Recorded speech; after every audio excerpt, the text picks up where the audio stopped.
Hi friends, I am Vidya. I am makeup artist.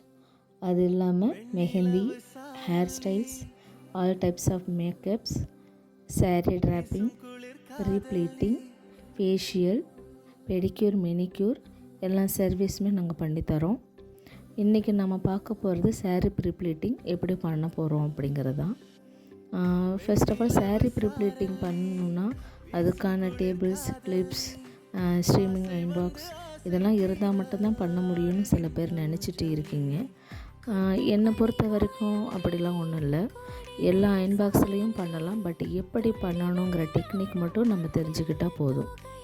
அதே மாதிரி sari pre-pleating tables இருந்தால் தான் பண்ண முடியுமா அப்படின்னு கேட்டால் இல்லை, எல்லா டேபிள்லையுமே பண்ணலாம்.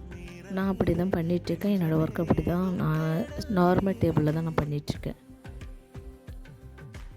எல்லோரும் ப்ரீப்ளீட்டிங்கில் பார்த்திங்கன்னா சென்டர் ப்ளீட்டு கரெக்டாக எடுத்துருவோம், செஸ்ட்டு ப்ளீட்ஸ் கரெக்டாக எடுத்துருவோம், முந்தானி கூட கரெக்டாக எடுத்துருவோம். பட் எல்லாருக்குமே இருக்கிற ஒரு டவுட் என்னென்னா அந்த ஃபோல்டிங்கில் தான் நிறைய மிஸ்டேக்ஸ் வரும். ஸோ அந்த ஃபோல்டிங் எப்படி கரெக்டாக பண்ணுறது அப்படிங்கிறத இப்போ நான் சொல்லித்தர போகிறேன். இப்போ சென்டர் ப்ளீட்டிங்கை நல்லா அயன் பண்ணியாச்சு. ஓகேங்களா, சென்டர் ப்ளீட் பண்ணிட்டேன். இப்போ அடுத்தது இப்போ என்ன பண்ணுறது, ஃபோல்டிங் எப்படி கரெக்டாக பண்ணுறதுன்னு இப்போ உங்களுக்கு ஒன் பை ஒன்னாக இந்த வீடியோவில் நான் சொல்லுவேன். ஃபர்ஸ்ட் ஆஃப் ஆல் என்ன பண்ணணுன்னா சாரியை ஃபுல்லாக வந்து திருப்பிக்கணும். அப்படியே பேக் சைடு ஃபுல்லாக திருப்பிக்கோங்க. என்னுடைய முந்தானி வந்து எனக்கு ஆப்போசிட்டில் இருக்கணும். நான் ஸ்டார்ட் பண்ணுற அந்த சாரீ வந்து என்னோடய சைடு இருக்கணும். ஓகேங்களா, இப்போ இந்த வீடியோவில் பார்க்குறீங்கல்ல அதே மாதிரி கரெக்டாக பண்ணிக்கோங்க. நான் எப்படி பண்ணுறேன்னு பாருங்கள். எனக்கு ஆப்போசிட்டில் முந்தானியை வச்சுட்டேன். என் செக்ஷனில் என் பக்கத்தில் நான் வச்சுருக்கிறது என்னுடைய வருது ஸ்டார்டிங், அதை நம்ம கையில் வச்சுருக்கேன். பார்க்குறீங்க இல்லையா? இப்போ என்ன பண்ணோம், கரெக்டாக ப்ராப்பராக அந்த சென்டர் ஃப்ளீட்ஸு கரெக்டாக தெரியுதா அப்படிங்கிறத செக் பண்ணிக்கோங்க. அதை செக் பண்ணிவிட்டு அதுக்கப்புறம் நெக்ஸ்ட்டு இதோ நம்ம எடுக்கிற பார்த்திங்களா, இந்தமாரி ஃபஸ்ட்டு நம்ம ஸ்டார்டிங் நம்ம ஹிப் சைஸ் நம்ம எடுத்துகிட்டு போனீங்களா அதை கையில் எடுத்துக்கணும். அந்த சென்டர் ஃப்ளீட்டு கவர் பண்ணுற மாதிரி அது மேலே ஃபஸ்ட்டு மடிச்சிடணும், ஃபோல்ட் பண்ணணும். ஃபஸ்ட்டு ஸ்டெப்பு இது தான். ஓகேங்களா, இதை பண்ணதுக்கப்புறம் இப்போ நம்ம ஃபஸ்ட்டு ஒன்றா மடிச்சுட்டு அந்த உள்ளெல்லாம் ஏதாச்சும் மடிந்துச்சுன்னா எல்லாத்தையும் கையாலேயே 50% அயன் பாக்ஸ்னால் 50% நம்ம கையால் பண்ணுறது தான்.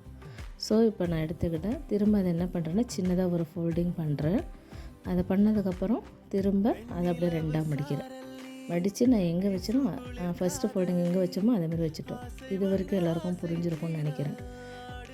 ஓகேங்களா, இதுக்கப்புறம் வந்து என்னுடைய ஃப்ரண்ட் செக்ஷன், அதாவது என்னுடைய முந்தானி இருக்குது பார்த்திங்களா எனக்கு ஆப்போசிட்டில், அதை எடுக்கணும் கையில்.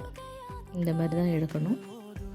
எடுத்து அந்த முந்தானியை இந்த ஷோல்ட்ரு பின்னை குத்திருப்போம் இல்லைங்களா, அந்த ஷோல்ட்ரு பின்னை நம்ம மேலே போட்டுக்கணும். போட்டுட்டு அதை கரெக்டாக நம்ம சைடு நல்லா ஃபுல்லாக இழுத்துட்டு வர மாதிரி பண்ணணும். பார்த்திங்கன்னா உங்களுக்கு புரியும் நான் என்ன பண்ணுறேங்கிறது. ஸோ இந்த மாதிரி எடுத்துக்கோங்க. இந்த மாதிரி எடுத்துகிட்டு எல்லா சைடுமே கரெக்டாக இருக்கா அப்படின்னு நல்லா செக் பண்ணிக்கோங்க. இந்த சைடெலாம் மடிஞ்சு இருந்துச்சுன்னா அதெல்லாம் எடுத்து வைக்கணும். எடுத்து வச்சுட்டு இந்த மாதிரி பண்ணணும். அதுதான் இந்த நம்மளோட ஷோல்ட்ரு பின்னை சென்ட்ரலில் வச்சுக்கோங்க. ஷோல்டர் பின்னை அப்படியே ஆப்போசிட்டில் நான் திருப்பி ஷோல்டர் வச்சுருக்கேன். அந்த மடித்த அளவுக்கு நான் மேலே எடுத்துக்கிறேன். புரியுதுங்களா?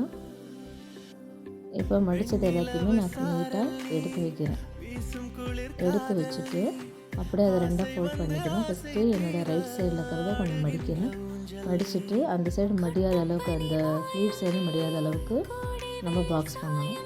அதேமாதிரி இந்த சைடு லைட்டாக மடிச்சுட்டு அந்த பாக்ஸு கரெக்டாக அந்த ரெக்டாங்கிள் ஷேப்பில் வர மாதிரி நம்ம கொஞ்சம் ஆல்ட்ரேஷன் பண்ணணும்.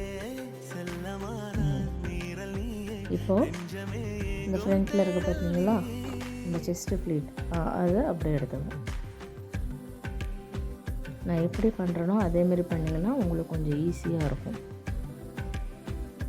அப்படியே திருப்பிக்கோங்க. திருப்பிட்டு திரும்ப ஃப்ளீட்ஸ் எல்லாம் நல்லா கரெக்டாக எடுத்து வச்சுக்கோங்க. மொத்தமாக எல்லா சாரியும் ஒரே மாதிரி நல்லா டைட்டாக பிடிச்சி திருப்பணும். ஒரு இதை விட்டால் கூட அது கலைஞ்சிரும். ஸோ அதை ரெண்டாக மடித்து உள்ளார ஒரு ஸ்பேஸ் இருக்கும், அந்த ஸ்பேஸ் உள்ளே வைக்கணும். அவ்வளோதான். இப்போ பாருங்கள் சூப்பரான saree ப்ரிப்ளேட்டிங் ரெடி. தேங்க்யூ.